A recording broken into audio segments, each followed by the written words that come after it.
Welcome to undercover analyst और मैं हूं अभिनव। एक ऐसा केस जो इंडिया में सभी को पता होगा, जिसने बैंकिंग सेक्टर को पूरी तरीके से हिला कर रख दिया। किंगफिशर एयरलाइंस ने 9,000 करोड़ के लोन्स पर डिफॉल्ट कर दिया और किंगफिशर एयरलाइंस के मालिक विजय माल्या, जिन्होंने जिनके हाई फ्लाइंग लाइफस्टाइल के बारे में सभी को पता होगा, 2016 में इंडिया से फरार हो गए।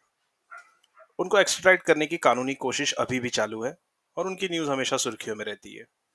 सेकंड केस है रोटोमैक पेन्स का, जहां पर ओनर ने 3,700 करोड़ के लोन पर डिफॉल्ट कर दिया, यानी कि कुल $500 मिलियन के लगभग।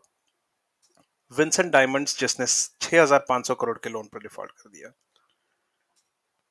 यहां पर मेरे पास एक लिस्ट है जिन्होंने लोन्स दिए थे विंसेंट डायमंड्स को। आप देख सकते हैं क्या क्या कौन कौन से बैंक इसमें इन्वॉल्व हैं जिन्होंने विंसेंट डायमंड्स को लोन दिया था, और विंसेंट डायमंड ने इसके ऊपर डिफॉल्ट कर दिया। अब इन बैंक्स ने उसको लोन की रिकवरी लिस्ट में डाल दिया। अगर ये नंबर आपको बहुत बड़े लग रहे हैं, अभी आपने कुछ नहीं देखा। आरएनएफएस नाम का एक जायंट एनबीएफसी का यहाँ मेरे पास लोन डिस्ट्रीब्यूशन लिस्ट है। आप देखिए, आरएनएफएस ने 94,000 करोड़ के लोन्स खड़े किए, और वो सब लोन्स इन बैंक से लिए गए थे। कुछ पीएसयूज थे, कुछ एनसीडीज फ्लोट करके लिए गए, कुछ फाइनेंशियल इंस्टीट्यूशंस, फॉरेन बैंक्स, इन सब से मिला के करीबन 94,000 करोड़ का लोन खड़ा किया और उस पर डिफॉल्ट कर दिया। और ये डिफॉल्ट इतना बड़ा हो गया था कि ऑलमोस्ट एक लीमन ब्रदर्स के टाइप का केस इंडिया के सामने आ गया था, जिससे पूरे बैंकिंग सिस्टम को हिला दिया। और कुछ एनालिस्ट ने तो इसे Lehman brothers moment of India, यानी कि the biggest corporate default in corporate India का भी टाइटल दे दिया।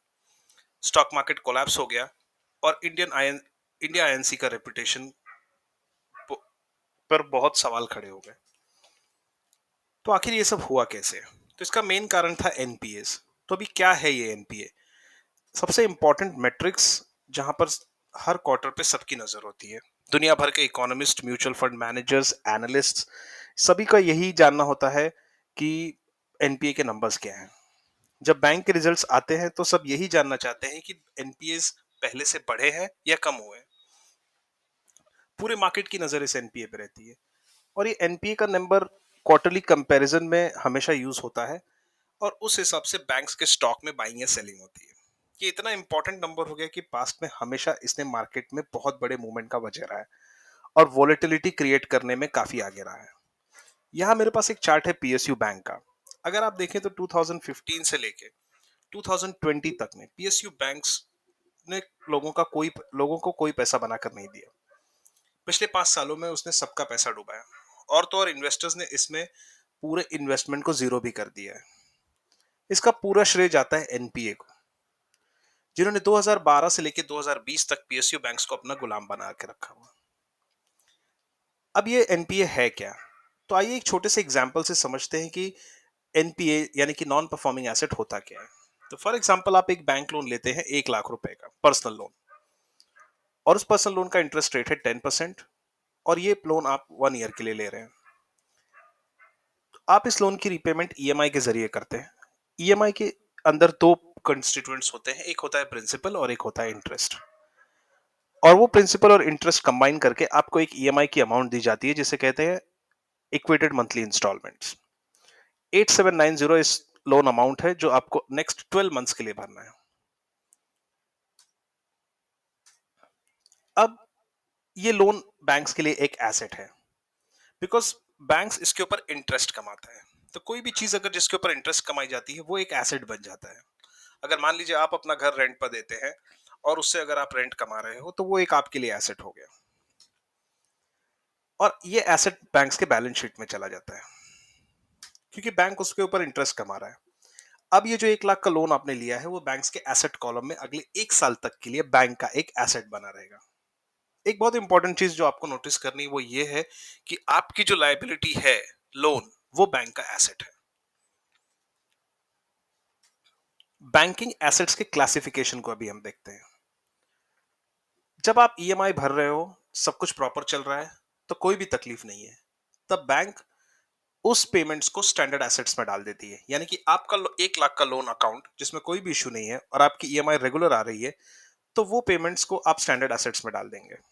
यहाँ पे asset quality best to best है, और इन लोन्स में कोई भी इश्यू नहीं है, और बैंकिंग के टर्म्स में अगर कहें तो इनकी एसेट क्वालिटी 100% है, पेमेंट्स में कोई भी डिफॉल्ट नहीं हुआ है।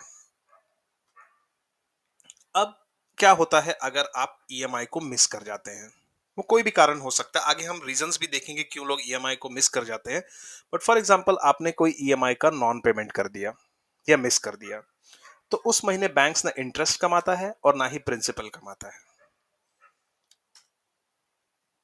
अब हम ये देखेंगे कि क्या होता है अगर आप ईएमआई मिस करते हो, तो बैंक्स कैसे, किस तरीके से आपके लोन को, आपके डिफॉल्ट किए हुए लोन को किस तरीके से अपने बुक्स में मेजर करती है। सबसे पहली चीज ये है कि जैसे ही आप 90 डेज के अंदर डिफॉल्ट करते हैं, यानी कि अगर आपकी ईएमआई मिस होके अभी 90 डेज के अंदर है, तो बैंक उसे डायरेक्टली एनपीए में नहीं डालता, लेकिन सबसे पहले वो आता है स्ट्रेस्ड एसेट कैटेगरी में। अब स्ट्रेस्ड एसेट कैटेगरी में आने का मतलब ये हुआ कि चांसेस हैं कि ये लोन कभी ना कभी एनपीए में जा सकते हैं। अब ये 90 डेज के अंदर ही है, अभी तक इसको एनपीए घोषित नहीं किया गया है, तो इसको भी बाइफरकेट करके तीन पार्ट में डिवाइड किया गया है। अगर 1 to 30 डेज का डिले होता है तो वो एसएमएस जीरो में जाता है। एसएमएस जीरो होता है स्पेशल मेंशन अकाउंट, हमें इसके बारे में ज्यादा डिटेल में जाने की जरूरत नहीं है, बस आप इतना समझ लीजिए कि 1 to 30 डेज का डिले एसएमएस जीरो में लेके जाता है। जो सेकंड पार्ट है वो है 31 to 60 डेज का डिले, जहां पे आपका अकाउंट एसएमए वन में चला जाता है, और थर्ड है 61 to 90 डेज, जहां पे आपका अकाउंट एसएमए टू में चला जाता है। अब ये तो सब चीजें थी जो 90 डेज के अंदर का डिफॉल्ट था। अब क्या होता है अगर आपका लोन डिफॉल्ट 90 डेज से ज्यादा हो जाता है? तो जब भी आपका लोन डिफॉल्ट 90 डेज से ज्यादा हो जाता है, तो आपका अकाउंट नॉन परफॉर्मिंग एसेट की कैटेगरी में आ चुका है। अब आपके सब आरबीआई की रूल्स अप्लाई होंगी, जो भी नॉन परफॉर्मिंग एसेट्स के लिए अप्लाई होती है। याद रखिए कि जब तक 90 डेज नहीं हुए आपका अकाउंट एनपीए नहीं हुआ था, लेकिन अब 90 डेज हो चुका है और अब आपका अकाउंट एनपीए में चला गया है। अब आइए देखते हैं कि अगर एनपीए में चला जाता है तब बैंक्स उसको किस तरीके से क्वालिफाई करती है। पहले अगर एनपीए सिर्फ 12 मंथ्स के अंदर का है, यानी कि आपकी रीपेमेंट पहले 90 डेज तक नहीं हुई और अकाउंट एनपीए में गया, और अब एनपीए में 12 मंथ्स हो चुके हैं, तो आपका अकाउंट सब स्टैंडर्ड एसेट्स में चला जाता है। मतलब बैंक के लिए एक एसेट तो था, बट अब ये सब स्टैंडर्ड एसेट में आ, बदल चुका है। अगर एनपीए आपका 12 मंथ से ज्यादा हो जाता है तो ये एक डाउटफुल एसेट्स में चला जाता है, जहां पे अब बहुत चांसेस है कि आप लोन पर डिफॉल्ट कर सकते हो। और फाइनली अगर रीपेमेंट इम्पॉसिबल हो जाती है तो उसे लॉस एसेट में गिन लिया जाता है, और बैंक्स उसको, जिसे हम अकाउंटिंग टर्म्स में कहते हैं, राइट डाउन करने वाला होता है, बिकॉज अब इस लोन का रिकवरी का कोई चांसेस नहीं है। तो एक छोटे से एग्जांपल से, एक छोटे से फ्लो चार्ट से हम समझ लेंगे एनपीए कैसे फ्लो हो रहा है। तो एसेट क्लासिफिकेशन में सबसे पहले है स्टैंडर्ड एसेट्स, क्योंकि आपका लोन अभी फिलहाल स्टैंडर्ड एसेट में था और आप रेगुलर पेमेंट कर रहे थे, तो कोई इश्यू नहीं है। जैसे ही आपने पहली पेमेंट पे डिफॉल्ट किया, तो वो ये देखेंगे कि कितना दिन से ये अकाउंट ईएमआई मिस किया हुआ है। अगर 1 to 30 डेज से मिस किया हुआ है तो एसएमएस जीरो कैटेगरी में चला जाएगा। अगर 31 to 60 डेज में डिले हुआ है तो वो एसएमए वन कैटेगरी में चला जाएगा, और अगर डिले 61 to 90 डेज का है तो वो एसएमए टू कैटेगरी में चला जाएगा। अब यहां पर अगर आपका कोई भी सिबिल रिकॉर्ड निकालता है तो उसे हमेशा ये पता चल सकता है कि आपका कोई भी लोन कभी भी एसएमए जीरो, वन या टू कैटेगरी में रह चुका है। इससे आगे के लोन्स मिलने में आपको तकलीफ भी हो सकती है। ये था 90 डेज के अंदर। अगर 90 डेज के बाहर होता है एनपीए, तो उसको एनपीए कहा जाता है। सब स्टैंडर्ड एसेट्स तब होता है जब एनपीए 12 मंथ्स हो जाता है। एनपीए 12 मंथ से ऊपर चला जाता है तो वो एसेट डाउटफुल एसेट्स हो जाता है, और जब उसके कोई चांसेस नहीं होते रिकवरी करने के, तो वो एसेट लॉस एसेट में बदल जाता है। अब आइए देखते हैं रीजंस क्या हो सकते हैं एनपीए के। सबसे कॉमन रीजन है इकोनॉमिक स्लोडाउन। अगर अगर इकोनॉमी स्लो डाउन है और बिजनेस इंपैक्ट हो रहा है, तो चांसेस है कि जो बहुत सारे ऐसी कंपनीज है जिन्होंने बहुत सारा डेट उठाकर रखा हुआ है, वो अपनी पेमेंट्स को मिस करना शुरू कर देते हैं। फॉर एग्जांपल अभी हम 7 to 8% के पे ग्रो कर रहे हैं जीडीपी के हिसाब से। अगर कुछ रिसेशन आ जाता है और कंपनीज का बिजनेस सीवियरली इंपैक्ट होता है, तो डेट से भरी हुई कंपनीज की मार्जिन बहुत कम हो जाती है और उसके कैश फ्लो के प्रॉब्लम स्टार्ट हो जाते हैं। ये एक रीजन हो सकता है जहां पे वो अकाउंट एनपीए में जा सकता है। सेकेंड है इंटरेस्ट रेट हाइक। अब आपने देखा होगा कोविड में इंटरेस्ट रेट लो कर दिया गया ताकि इकोनॉमी को रिवाइव किया जा सके। अब उसका फायदा उठाने के लिए बहुत लोगों ने होम लोन्स को लाइन अप कर दिए और बहुत सारे लोन एक साथ कोविड में हमने देखा कि बैंक्स ने बांटना शुरू कर दिया। डाउन पेमेंट करके लोन करना काफी इजी हो गया और तब इंटरेस्ट रेट काफी लो था। बट अचानक अब इंटरेस्ट रेट बढ़ने की वजह से बहुत लोगों के अकाउंट्स एनपीए में जाने के चांसेस बढ़ गए हैं। अब होम ओनर्स को तो एक कम फर्क पड़ता है, बट बड़े कॉर्पोरेट्स के लिए 1% का भी इंटरेस्ट रेट हाइक बहुत बड़ा कॉस्ट प्रोड्यूस कर सकता है। तीसरा है फ्रॉड्स। किंगफिशर, आईएलएनएफएस, इन कंपनीज के साथ प्रॉब्लम ये था कि इनमें फ्रॉड चल रहा था, साइफनिंग ऑफ फंड्स जिसको कहते हैं। इसकी वजह से इन कंपनीज ने लोन्स पे लोन्स लाइन अप कर दिए और इतना बड़ा डेट खड़ा हो गया कि ये संभल नहीं पाए। चौथा है लैक्स लेंडिंग। लैक्स लेंडिंग का मतलब होता है जब लेंडिंग में कोई भी ड्यू डिलिजेंस ना हो, यानी कि कोई भी देख रेख ना हो रही हो। और एक सबसे बड़ा रीजन था एनपीए का कि 2008 के रिसेशन के बाद बैंक्स ने अपना बिजनेस बढ़ाने के लिए हद से ज्यादा लेंडिंग करने लग गए और कोई भी प्रॉपर ड्यू डिलिजेंस नहीं किया और ये भी नहीं देखा कि असली में क्या ये कंपनीज केपेबल है इंटरेस्ट पेमेंट्स के लिए कि नहीं है। कुछ कुछ बैंक्स ने ऐसे सेक्टर्स में लेंडिंग की जिनके मार्जिन्स ऑलरेडी इतने कम थे कि थोड़े से इंटरेस्ट रेट हाइक पर वो कंपनीज प्रॉब्लम में आ सकते हैं। आइए कुछ रियल लाइफ एग्जांपल देखते हैं हम एनपीए का। Bhushan power and steel 47,000 crore, Videocon industries 40,000 crore, SR steel 31,500 crore और भूषण स्टील 29,000 करोड़। तो ये सब एग्जांपल्स हैं जो बहुत बड़े एनपीएस थे। एक छोटी सी हिस्ट्री हम देखते हैं एनपीए की इंडियन कॉर्पोरेट्स में। तो यहाँ पे मेरे पास एक टेबल है जहाँ पे आप देख सकते हो 2012 में ग्रॉस एनपीए जो सिर्फ 1.5 लाख करोड़ का था, जो कि इकोनॉमी के लिए कोई बहुत खतरे की बात नहीं थी, वो 2019 में 7.5 लाख करोड़ का हो जाता है। ऑलमोस्ट 7 टाइम्स इंक्रीज हो जाता है। तो आखिर ये 7 टाइम्स इंक्रीज होने का मतलब क्या है? ऐसा क्या हो रहा था बैंकिंग सिस्टम में, या फिर ऐसा क्या हो रहा था इन कंपनीज में जो इनका डेट बढ़ते जा रहा था? यहाँ पे मेरे पास एक 10 कंपनियों की लिस्ट है। Adani, SR, GVK, GMR, Lanco infra, Vedanta, Reliance, Anil Dhirubhai Ambani group, JSW, Videocon और जेपी। अब यहाँ पे आप सरप्राइज हो जाएंगे कि 2000 मार्च 2007 में इनका टोटल लोन्स था 99,370 करोड़, जो कि बहुत बड़ा लोन नहीं है। फिर भी ये 5.7% of total loans from the Indian banking system, यानी कि अगर 100 में से 5.7% सिर्फ इन 10 कंपनीज के पास था। पीएसयू बैंक्स ने एन एनपीए, हाँ, मार्च 2012 में अगर ये लोन देखें तो 5,40,000 करोड़ हो जाता है। तो 99,000 करोड़ से 5,40,000 करोड़ हो जाता है सिर्फ 5 इयर्स में। तो ऐसा क्या हो रहा था इन बैंक्स ने? पीएसयू बैंक्स ने एनपीए किए हुए लोन्स की रिस्ट्रक्चरिंग करने का एक प्लान तैयार किया, जहां पे इन कंपनीज को जब भी ऐसा लगता था कि एनपीए में होने वाले हैं, कुछ पेमेंट्स लेके उसको 90 डेज के अंदर रखा जाता था और उसको एनपीए से बचा लिया जाता था और फिर उसको रिस्ट्रक्चरिंग करके एक नया लोन खड़ा कर दिया जाता था। तो पुराने लोन्स को डिलीट करके नया लोन्स खड़ा करना और पुराने रिकॉर्ड्स को डिलीट करके नए रिकॉर्ड्स मिलाना, इसको बैंक्स एवरग्रीनिंग कहते हैं। एक बहुत अच्छा इंटरेस्टिंग केस है मेरे पास यहाँ पर लैंको इंफ्राटेक का। लैंको इंफ्राटेक का मार्च में टोटल डेट था 34,800 करोड़। कंपनी की शेयर होल्डर इक्विटी थी सिर्फ 1,400 करोड़।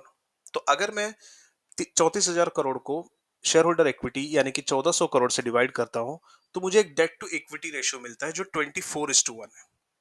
अब 24:1 के डेट टू इक्विटी रेशियो से क्या हो सकता है? लैंको इंफ्राटेक बैंकरप्ट हो गया और वो लिक्विडेशन के लिए चला गया, यानी कि ये कंपनी बैंकरप्ट हो गई है और अब क्रेडिटर्स आके इसके एसेट्स के ऊपर क्लेम कर रहे हैं। Insolvency and bankruptcy code of India में इसने लिक्विडेट कर दिया। आइए इस चीज को थोड़ा सा और इंटरेस्टिंगली समझते हैं। फॉर एग्जाम्पल, आप एक होम लोन ले रहे हैं और होम लोन है 1 करोड़ का।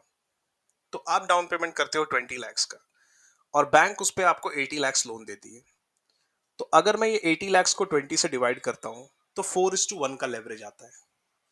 बट अगर आप देखें तो लैंको का 24:1 था, यानी कि 1 करोड़ का घर लेने के लिए आपको 20 लाख रुपए देने होते हैं, लेकिन वहीं पे 1 करोड़ का घर लेने के लिए लैंको को सिर्फ 1 लाख रुपए देने हैं। तो आप ये क्लियर डिफरेंस आप समझ लीजिए कि कॉर्पोरेट्स को ऐसे लोन कैसे मिलते रहे। तो इस केस में हुआ क्या था? इस केस में ऐसा हुआ था कि रिस्ट्रक्चरिंग करते करते उनको नए लोन्स दिए गए और बैंक्स इनको बैंक्स इनको रिस्ट्रक्चर करके अपने बुक से एनपीए को हटाने की कोशिश करती रही। बैंक्स ने लोन डिलीट बैंक्स ने लोन को देते वक्त कोई भी ड्यू डिलिजेंस नहीं किया या फिर टोटल पूरा नजरअंदाज किया। यहाँ पे एक ग्राफ देखिए, अगर आप ब्लू में देखें तो ये प्राइवेट बैंक्स है, और जो ऑरेंज ग्राफ है ये पीएसयू बैंक्स है। प्राइवेट बैंक्स के एनपीए नहीं बढ़े क्योंकि इन्होंने कॉर्पोरेट लेंडिंग बहुत ज्यादा हद तक नहीं की। बट वहीं पे पीएसयू बैंक्स को आप देखिए जो ऑरेंज में है, उनका एनपीए का लेवल 2013, 14, 15, 16 और 17 में कंटिन्यूस बेसिस पे बढ़ता गया। अब एक नजर डालते हैं स्ट्रेस लोन इंडस्ट्रीज में। तो अगर आप देखें तो बेसिक मेटल्स का 45% जो लोन था वो स्ट्रेस्ड लोन में था। यानी कि टोटल बेसिक मेटल्स की इंडस्ट्री को मैं अगर पकड़ता हूं तो उसमें से 45% लोन्स जो पीएसयू बैंक्स ने किए वो स्ट्रेस्ड लोन थे। स्ट्रेस्ड लोन यानी कि एनपीए तो हुए नहीं है, लेकिन एनपीए के कगार पर जाकर खड़े हो गए। अब बैंकिंग के इस सब चीजों की वजह से एक एनपीए क्राइसिस खड़ा हो गया, जिसको सॉल्व करने के लिए फाइनेंस मिनिस्टर और आरबीआई को बहुत बड़ा चैलेंज फेस करना पड़ा।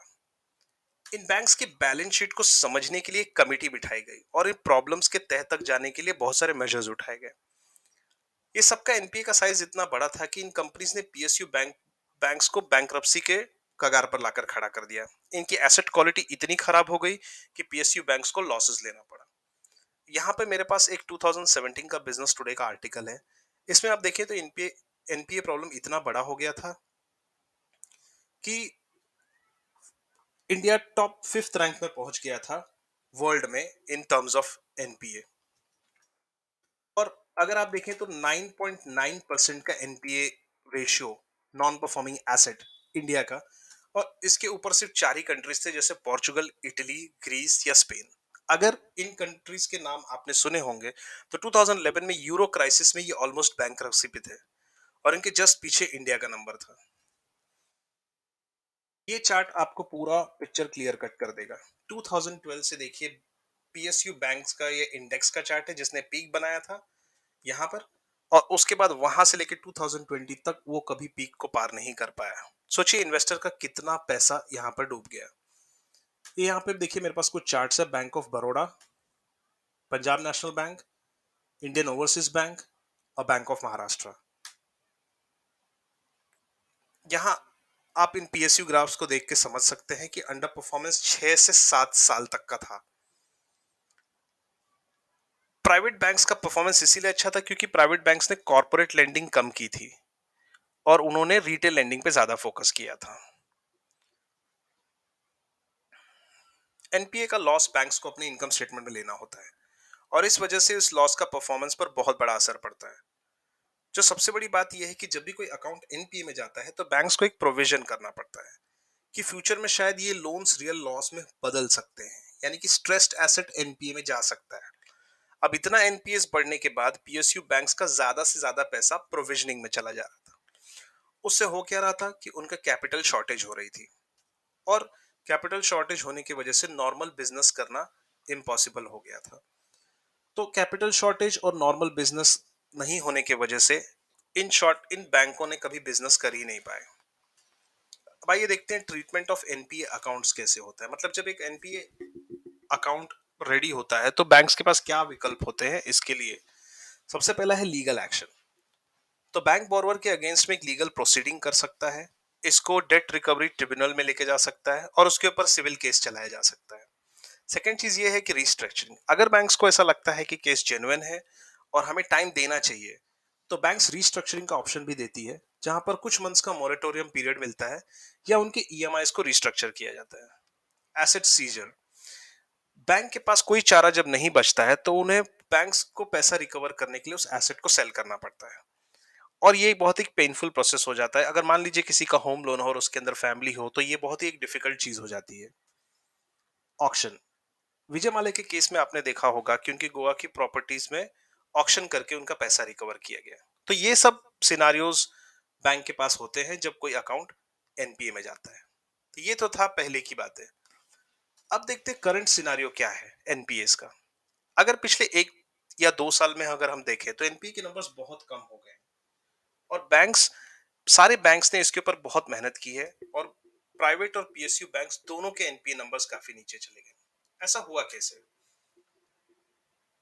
आरबीआई और फाइनेंस मिनिस्टर निर्मला सीतारामन के कड़ी मेहनत की वजह से ये हो पाया है। उन्होंने क्या किया है, सबसे पहले कैपिटल इन्फ्यूजन, एक कमेटी का सेटअप हुआ और वो डिसीजन लेता है कि कैसे हम इन बैंक्स की बैलेंस शीट को स्ट्रांग बना सकते हैं और किन बैंक्स की कैपिटल की जरूरत है, क्योंकि हर बैंक को सिर्फ अगर प्रोविजन करते रहेगा तो वो नॉर्मल बिजनेस कब करेगा। सेकेंड है कैपिटल रीस्ट्रक्चरिंग। अगर हम कहीं कैपिटल को फ्री कर सकते हैं तो वो ये कमेटी बैठ के डिसाइड करती है कि कैसे करें। थर्ड और सबसे इंपॉर्टेंट जो है prompt corrective action. Prompt corrective action को हम थोड़ा डिटेल में देखते हैं। प्रॉम्प्ट करेक्टिव एक्शन एक ऐसा बैंकिंग फ्रेमवर्क है जहां पर एनपीए वाले बैंक्स को आरबीआई एक कुछ रिस्ट्रिक्शंस में डाल देता है।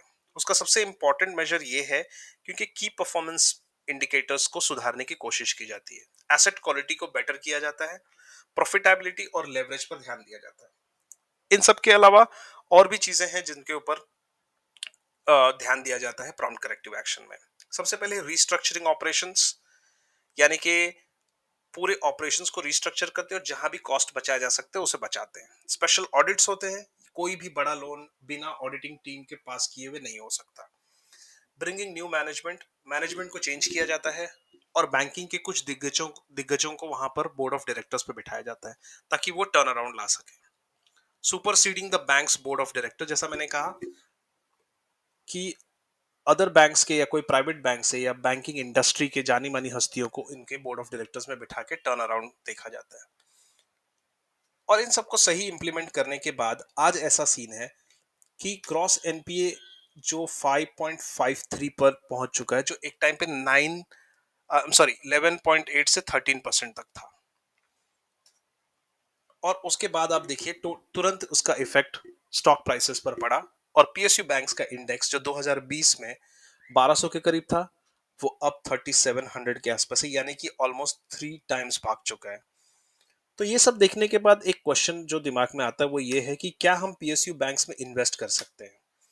तो मैं क्योंकि सेबी रजिस्टर्ड एडवाइजर नहीं हूं इसलिए मैं आपको नहीं बता सकता, लेकिन मैं इतना जरूर कह सकता हूं कि आप इसको चेज मत करिए।